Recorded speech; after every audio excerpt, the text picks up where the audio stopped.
नमो नमः। सादर सभी को प्रणाम।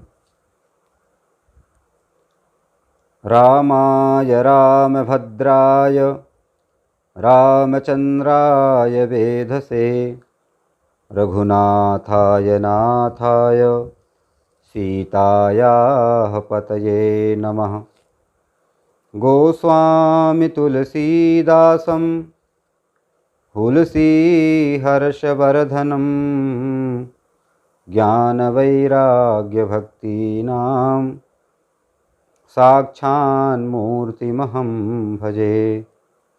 रम्या रामायणी गाथा लोककल्याणसाधिका कृता सीताभिरामस्य तुलसीदासो जयत्यसौ। श्रीसीतानाथसमारम्भां रामानन्दार्यमध्यमाम् अस्मदाचार्यपर्यन्तां वन्दे गुरुपरम्पराम्। मैं सर्वप्रथम श्री रघुवीर मंदिर में विराजमान भगवान श्री सीताराम जी के चरणों में साष्टांग प्रणाम निवेदित करता हूँ। श्री कामदगिरी श्री चित्रकूट धाम परम पूज्य गुरुदेव श्री रणछोड़दास जी बापू चित्रकूट में निवास करने वाले सभी संतों को भी मैं बहुत बहुत प्रणाम करता हूँ। मैं अत्यंत आदर के साथ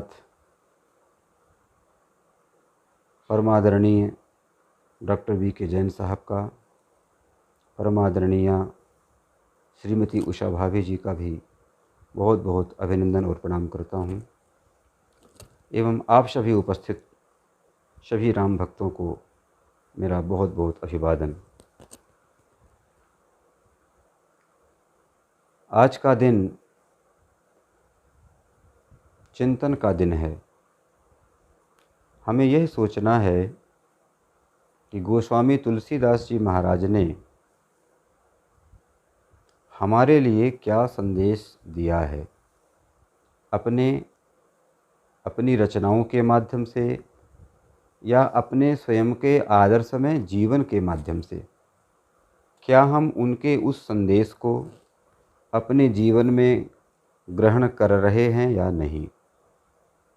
यदि हम उनके संदेशों को जीवन में आत्मसात कर रहे हैं तो निश्चित रूप से आज की जयंती और आज के जयंती के दिन हमें जो उनके प्रति अपनी प्रणामांजलि या भाव सुमन अर्पित कर रहे हैं वो सार्थक होंगे। कोई भी महाकवि जब अपनी रचना करता है तो उस रचना में उसका संदेश छिपा हुआ होता है। वो ये अपेक्षा करता है संसार से कि उसके महाकाव्य का जो नायक है उस नायक के आदर्शों को लोग अपने जीवन में अपनाएं और उसके महाकाव्य का जो प्रतिनायक है, जिसको खलनायक कहते हैं, उससे लोग दूरियां बनाएं, उसके आचरण को कभी ना अपनाएं। रामादिवद वर्तितव्यम न रावणादिवत। तो गोस्वामी जी ने रामचरितमानस में भगवान श्री राम का जो विलक्षण और अनुपम विधि से चरित्र वर्णित किया है वैसा दूसरे किसी महाकवि ने नहीं किया। राम कथा पर करोड़ों काव्य लिखे गए। स्वयं गोस्वामी तुलसीदास जी ने कहा, रामायण शतकोटि अपारा। 100 करोड़ रामायणों की चर्चा तो स्वयं गोस्वामी तुलसीदास जी कर रहे हैं।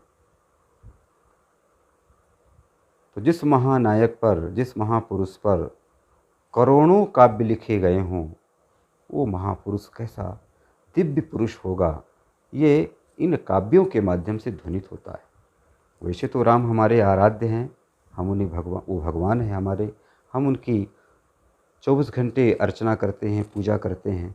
पर हम एक कवि की दृष्टि से जब हम भगवान राम के चरित्र पर देखते हैं तो उनका जो दिव्य जीवन है, उनका जो चरित्र है, वो एक मनुष्य के लिए आदर्श है और अनुकरणीय चरित्र है। वह अनुकरणीय चरित्र यदि हम अपने जीवन में उतार पाए तो निश्चित रूप से हम गोस्वामी तुलसीदास जी के उस छिपे हुए संदेश को समझने में समर्थ हो पाएं। उनका संदेश क्या है, मैं उस संदेश को बताने के लिए आपको गोस्वामी तुलसीदास जी के द्वारा लिखे गए श्रीमद् रामचरितमानस के उत्तरकांड में ले चलता हूँ। वहाँ 85वें नंबर दोहे के बाद जो चौपाइयाँ हैं उसमें वो सार समाया हुआ है। गोस्वामी जी हमें कैसा बनने के लिए कहते हैं। गोस्वामी तुलसीदास जी अपने आराध्य श्री राम के ही श्रीमुख से काकभुसुंड जी के लिए संदेश दिलवाते हैं। भगवान राम को कौन सा व्यक्ति प्रिय है, सबसे प्रिय कौन है। प्रिय तो बहुत हैं, लेकिन फिर सबसे अधिक प्रिय कौन है, क्रमशः वर्णन वहाँ पर बहुत अच्छे तरीके से रोचक विधि से किया गया है।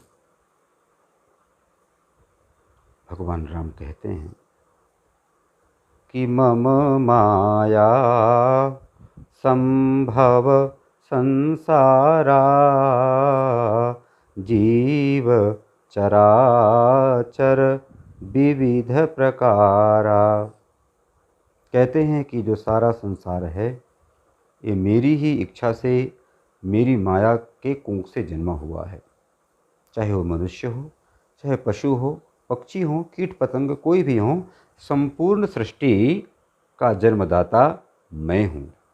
इसलिए सब मम प्रिय सब मम उपजाए और सब ते अधिक मनुज मोहि भाए। चूँकि सबको मैंने उत्पन्न किया है, सब मेरे बेटे हैं, मेरे बेटे बेटियां हैं, तो स्वाभाविक है सबके प्रति मेरा अनुराग है, प्रेम है। लेकिन उनमें मनुष्य मुझे अधिक प्रिय है। जैसे पिता को सभी बेटे प्रिय होते हैं, लेकिन उनमें जो बेटा ज़्यादा सदाचारी हो, ज़्यादा ज्ञानी हो, पिता के आदर्शों को अपनाने वाला हो, उस पुत्र के प्रति पिता का आकर्षण, पक्षपात थोड़ा ज़्यादा हो जाता है। वैसे ही भगवान कहते हैं कि सब मुझे प्रिय हैं, लेकिन मनुष्य के प्रति मेरा विशेष अनुराग है, क्योंकि वो मेरे आदर्शों को अपनाता है और अपनाने की क्षमता रखता है। फिर उन मनुष्यों में भी, वो आगे की सीढ़ियाँ बताते हैं, उन मनुष्यों में भी सभी से प्रेम नहीं करता मैं। तीन मह द्विज द्विज मह श्रुतिधारी, उनमें मुझे द्विज प्रिय हैं। द्विज का अर्थ यहाँ पर व्यंजनावृत्ति से संस्कारित व्यक्ति है। द्विज वो कहलाता है जिसका यज्ञोपवीत संस्कार होता है। तो यहाँ द्विज शब्द को हम व्यंग्य में लेंगे और द्विज का अर्थ यहाँ पर संस्कारित व्यक्ति से है। जो संस्कार संपन्न है वो व्यक्ति मुझे अधिक प्रिय है। उन संस्कारित व्यक्तियों में भी वह व्यक्ति मुझे अधिक प्रिय है जो श्रुतिधारी है, जो वेदों का ज्ञान रखता है, वेदों को पढ़ता है और वेदों के ज्ञान को जीवन में आचरित करने का प्रयास करता है। श्रुति माने वेद। इसके अलावा तीनमः निगम धर्म अनुसारी, उनमें भी जो वेदों के में वर्णित जो आचरण संहिता है, जो मानवीय आदर्श हैं, यहाँ धर्म का अर्थ है मानवीय गुण। धर्म के जो 10 लक्षण मनुस्मृति में कहे गए हैं वे सभी के सभी गुण मूलक हैं। तो जो वेदों में वर्णित जो आचरण संहिता है, मानव मूल्य हैं, उन मूल्यों को जो अपने उन मूल्यों के अनुसार जो जीवन जीता है वो मुझे और भी अधिक प्रिय है। फिर कहते हैं तीन महाप्रिय विरक्त मुनि ज्ञानी, ज्ञानी हूँ ते अति प्रिय विज्ञानी। उनमें भी मुझे जो विरक्त व्यक्ति है, यहाँ विरक्त का यह विरक्त शब्द जो है वो विराग शब्द से बना है। इसका अर्थ क्या है? तो राग का मतलब होता है प्रेम, लौकिक प्रेम। जो हम संसार में एक दूसरे के प्रति जो प्रेम करते हैं इसको राग कहा जाता है। और विराग क्या है? विशिष्टः रागः विरागः, विशेष प्रकार का राग, विशेष प्रकार का प्रेम जो हम परमात्मा के साथ करते हैं वो विराग कहलाता है। वैराग्य में यही तो सिखाया जाता है, संसार छोड़ो और भगवान से नाता जोड़ो। यही तो वैराग्य की परिभाषा है। तो जब हम संसार में विरोध मूलक जो राग है इसको छोड़ करके जो समता मूलक जो प्रेम है, जो परमात्मा के साथ प्राणी का जुड़ता है, वो विराग कहलाता है। तो उस विराग संपन्न व्यक्ति से मैं अधिक प्रेम करता हूँ। और उसमें भी जो ज्ञानी है, ज्ञानी क्या है? जिसको संपूर्ण वेद, पुराण, स्मृतियाँ, सदाचार मूलक ग्रंथ सब कुछ इसको आ गए और इनको जो जीवन में अपनाने का प्रयास करता है वो ज्ञानी है। लेकिन इस ज्ञानी से भी बड़ा विज्ञानी मुझे प्रिय है। विज्ञानी कौन है? विज्ञानी कहते हैं प्रयोग मूलक ज्ञानी को, जिसने अपने ज्ञान को अपने आचरण में उतार लिया है, अपने आचरण के माध्यम से उस ज्ञान को परीक्षित कर लिया। ऐसे प्रयोग सिद्ध ज्ञानी को यहाँ विज्ञानी कहा गया है। भगवान कहते हैं वह मुझे ज्ञानी से भी ज़्यादा प्रिय है। सत्यम वद धर्मम चर, ये वेद के वाक्यों को हमने पढ़ तो लिया, सत्य बोलो, पर याद तो है, पर हम जीवन में सत्य बोलते नहीं, झूठ भी बोलते हैं, तो हम विज्ञानी नहीं कहलाएंगे, हम केवल ज्ञानी कहलाएंगे। लेकिन जब सत्यम वद को हम अपने आचरण में ढाल लेते हैं तो हम विज्ञानी कहे जाते हैं। भगवान आगे कहते हैं कि तिन ते पुनि मोहि प्रिय निज दासा, अजहि गति मोरि न दूसरी आशा।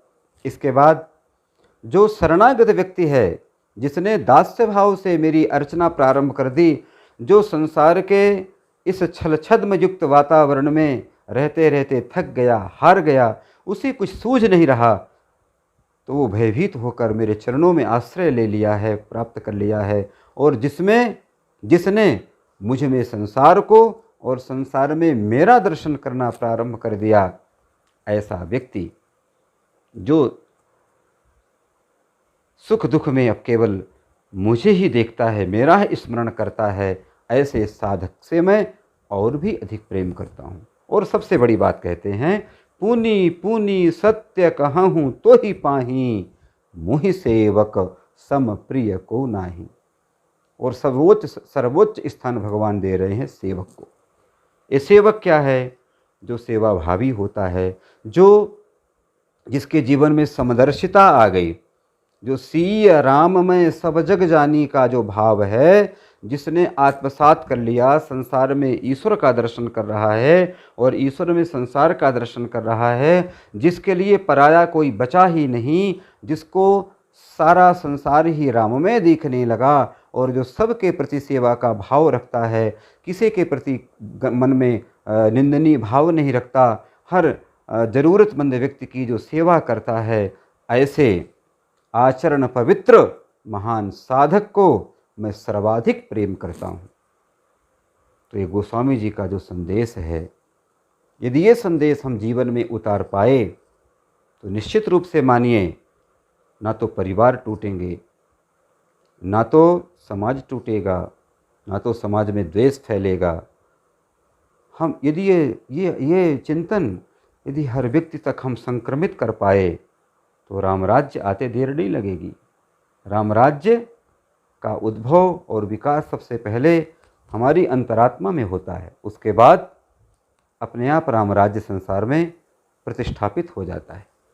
चूँकि समय कम है, मैं इन्हीं शब्दों के साथ अपनी वाणी को विश्राम देता हूँ।